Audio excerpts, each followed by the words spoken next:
নাহৰ পাতত মেঘৰ ছায়াই নাচক আজি মন আকাশত ডাৱৰৰে ফুল ফুলক আজি নাহৰ পাতত মেঘৰ ছায়াই নাচক আজি মন আকাশত ডাৱৰৰে ফুল ফুলক আজি।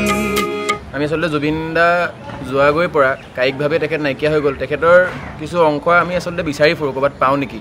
তেখেতে কৈ গৈছিলে মই নাহৰ পুলি ভাল পাওঁ আৰু নাহৰ পুলি সেয়েহে আমি আজি কটন বিশ্ববিদ্যালয়ৰ চৌহদত ৰুইছোঁ।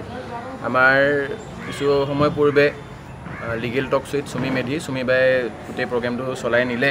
সেয়া হৈ যোৱাৰ পিছতেই তেখেতৰ মানে সঁহাৰিতে আমি এই বৃক্ষৰোপণ কৰিছোঁ, নাহৰ পুলি আমি ৰুলোঁ আৰু সেয়েহে ভাল লাগিছে। আমি জুবিন দাক চাগে এই নাহৰ পুলিৰ জৰিয়তে বিচাৰি পাম।